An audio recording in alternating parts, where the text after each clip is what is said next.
Taking on another drainage project. This area circled in yellow kind of just flows down to the power line servitude, and it looks like maybe it used to go down the servitude, but somebody put a road across the servitude, and that road's 5 or 6 feet higher than the natural grade, so it mostly just sheet drains through the woods. There's no real organization, and therefore all that area is like super wet. I'm going to try to fix that. I dug across through the tree line. It was really soft. I used a bunch of these little pine trees, kind of like a mat to keep from sinking. You can tell by that grass. That's the grass that grows in the marsh. And then I got along here and I got as close to the tree line as I could with the machine and dug behind me. And then, even though the ground was soft, I'm on a bunch of roots, so I did okay. And I got pretty far. And then, even though I was by the trees, I was thinking I was gonna get stuck. I was thinking that I was gonna get stuck. So I backed out, called it a day. Now this morning early, I came out here before daylight and I started spreading out that muck so it could dry. And I'm taking a gamble here. I got a pretty good chance of getting stuck, but if you want to make things happen, you got to take risks. So I couldn't come in from where I came the other day because the tree line now has a ditch, and next to the ditch is all this muck that I dug out that's not dry yet. It will dry, but it's not nearly dry yet. So this is the drainage.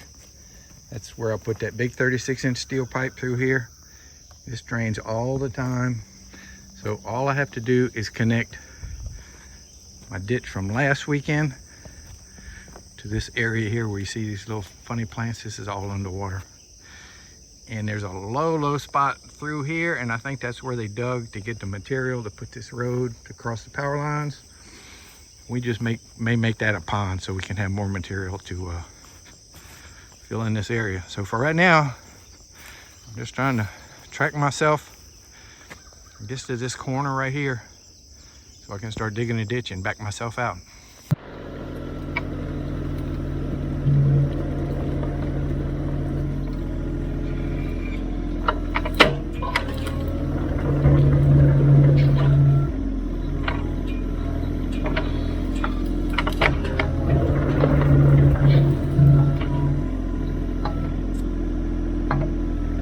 So I went over there and I went down, so try going this way.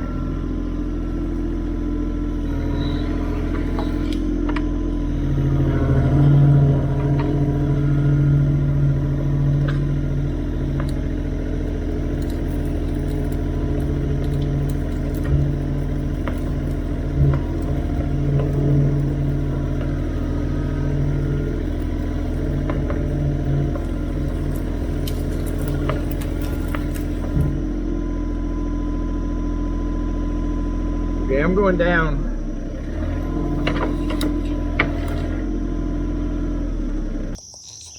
So it's getting pretty soft. I went down, I had to push myself out with the bucket. That looks wet.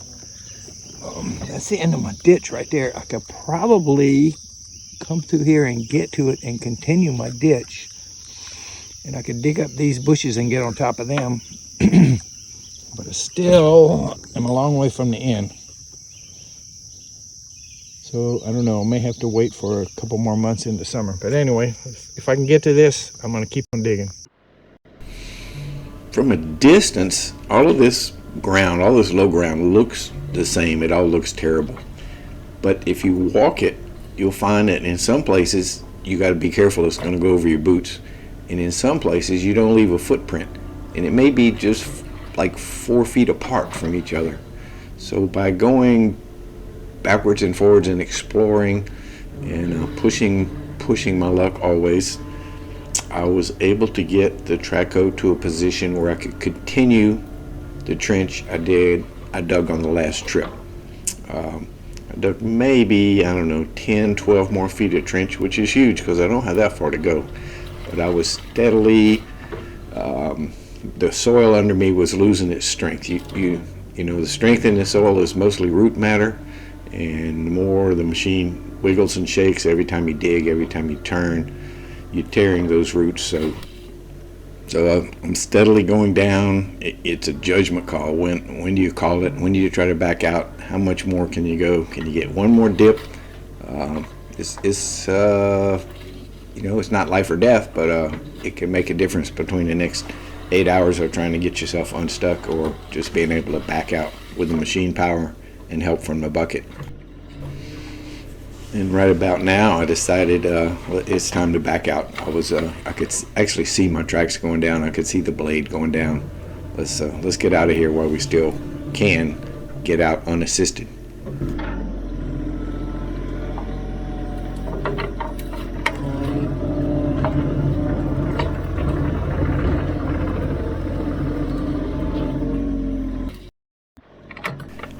So the path I chose to get to the tree line with the machine started out dry. You go down a little hill and then got real boggy, which is right here.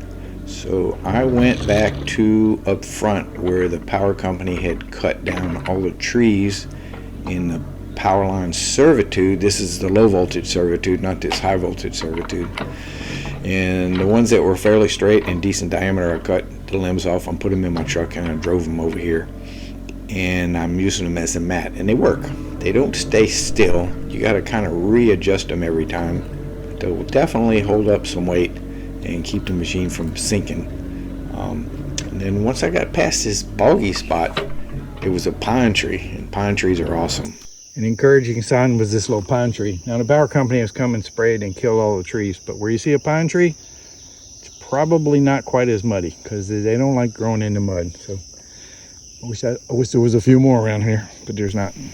So that pine tree was in the middle of a little high area. I use that term high with a grain of salt, but it wasn't mucky, and it was a lifesaver because I could track straight down the hill through the bog and get to this little high area, and I could turn in the direction I want to go on the high area, because turning is when you really get into trouble when you're in mud, because it doesn't really turn. What you're dragging the track sideways, it always tries to dig in. So this little high spot right here made my life so much easier. I could track straight down the hill, the same place every time, and every time I went down to go get logs, which was a lot of trips, I could come back and get to this little high spot and turn and not sink right away. So it was good stuff. I got lucky. So here I've turned. I'm heading toward the big pipe drainage area. This is the final part of the ditch. I'm heading away from the part I've already dug. I'm trying to get to this corner back here and connect my new ditch, which I'm going to dig, and the low spot so it'll drain. I cut up what looked like a river birch tree that somebody else had cut down, probably a power line company. I have to stay on these logs. It's kind of tricky, but it holds up the machine. I got kind of careless coming and going here. I was bringing those two bigger logs, and I slipped off my little logs and I got stuck. I made a big old mess, so I think I need to start over with my little access road and move over to the left a little bit, because I've really whatever soil properties this had, it doesn't have them anymore. Well, I've been working for an hour. I am within 20 feet of where I want to be, and I did manage to dig, I don't know, maybe 10 feet in that direction. I'm on logs right now, but ahead of me looks a little promising. I'm really tempted to get off the logs, although I'm getting deep into this mud. So I think I'm gonna get back out one more time and grab another handful of logs and put them in front of me and try to get to that deep spot so I can tie this ditch. So I can tie this ditch into that drainage area. I am not where I want to get to, but I am pushing my luck. So I think I'll dig here. I'll throw the dirt and try to make a road, and maybe in a month or so when that dirt dries out, I can come finish this ditch. Either that or I need a whole bunch of more logs, but right now I dare not go further, so I'll start digging.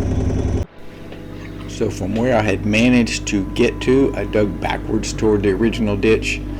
and it's kind of exciting watching this water flow through here. This is not rainwater, it hasn't rained. This is just groundwater that's just soaked into the dirt because it had nowhere to go. And this was kind of exciting watching all the water rush by, but it really wasn't going anywhere. It was just filling up the newly excavated part of the ditch. So I took the grain machine and a chainsaw and went and got some logs. Hopefully it's enough. If not, there's more in the woods. Alright, this is not going well. I'm off the logs and I'm kind of stuck. I'm kind of stuck. I haven't struggled too bad yet, but it's not looking good. Not looking good right now. I'm gonna put a new battery in my other camera so you can enjoy my misery.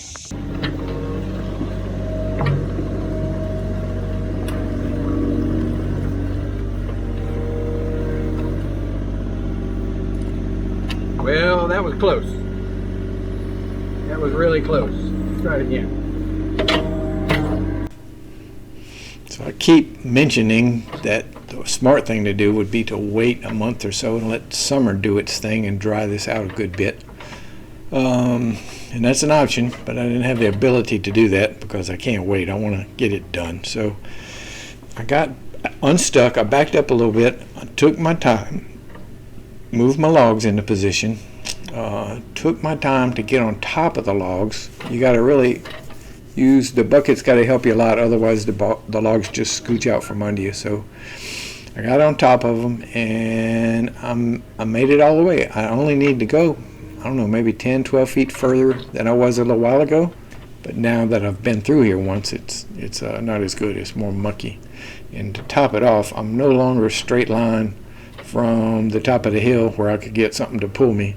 I've kind of made a turn down here. So anyway, maybe I'm just not too smart, but I'm gonna get in here and I'm gonna dig the last of this dirt. And I did get in here and I did dig it. And if I was a better YouTube guy, we'd have a couple of tripod cameras. I'd probably have a drone filming because it was pretty exciting when I first broke through and all the water started rushing. But all I got is this little magnetic camera stuck on the roof of the mini hoe, and I got my phone where I can pull it out, but I can't operate and use the phone at the same time. So all you get is what I got.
Started slipping sideways a little bit right here, but I was able to stop it, get back centered on my little sticks, and move forward.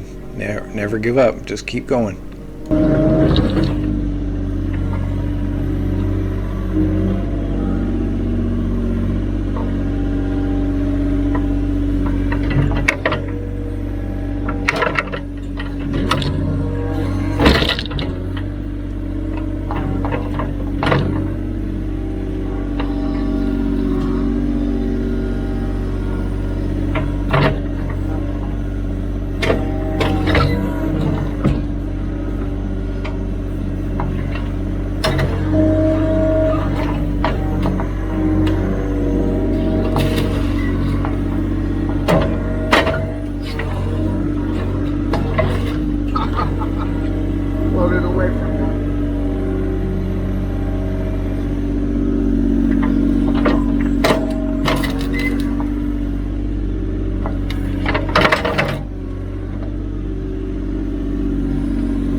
Well, I am here, sort of.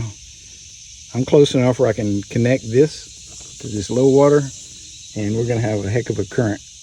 I've pulled the logs behind me to get under me, so I'm going to have a hard time getting out, but I guess I'll worry about that after we get some water flowing.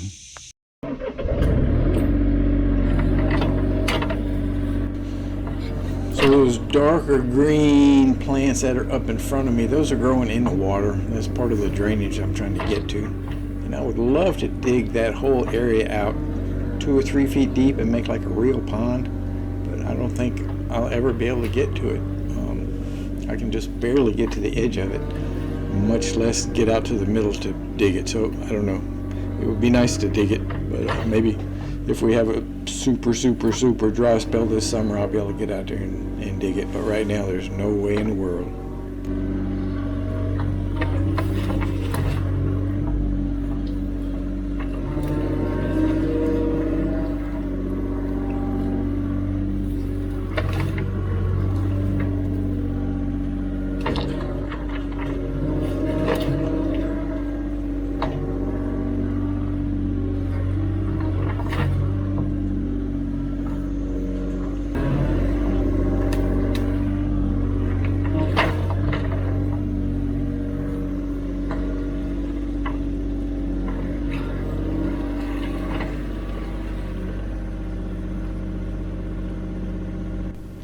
This is what we've been working towards, a way to lower the level of the groundwater. Now we can start drying out this little piece of property, or this parcel of our property, and make it usable. Trying to grow some grass or something the deers will eat. Colin has deer brain, that's all he thinks about. He wants to grow something that will attract the deers, and they do not care much for this swamp grass as far as I can tell. We don't usually see footprints around here. But this is good stuff. Finally got the water to flow.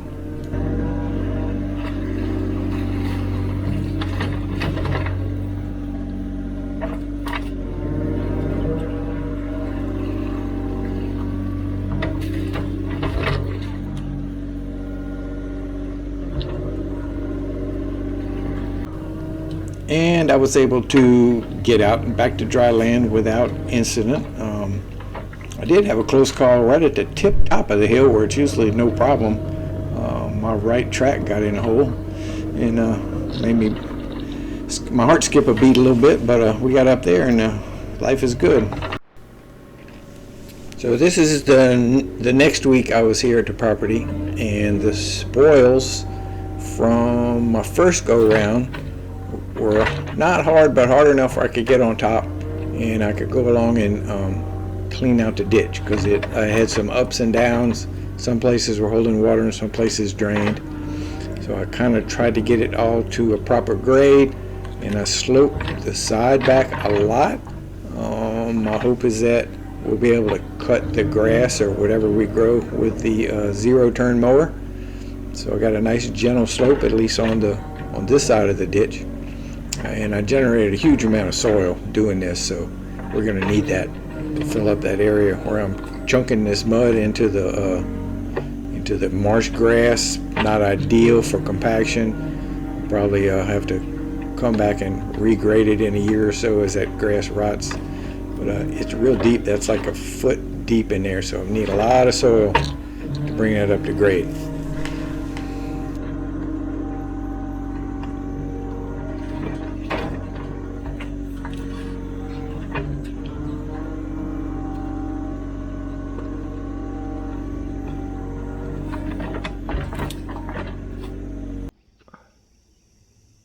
Okay, done, finished. I think at least the ditch sides are done. And I threw all this muck in here, and it'll dry. A couple of weeks of South Mississippi summertime, take care of that. Left a big mess right in here because it got really soft, and I was having trouble keeping the machine from maybe bottoming out and really getting stuck. So I just kind of cleaned the ditch and got it out of the ditch, but I couldn't swing to throw it like I've been doing. But anyway, a couple of weeks of South Mississippi sun, and I'll be in here with the green machine, the box blade, because this stuff will dry hard as a rock. It's got a lot of vegetables in it though. It's going to be kind of a pain. But anyway, let's move on to something else.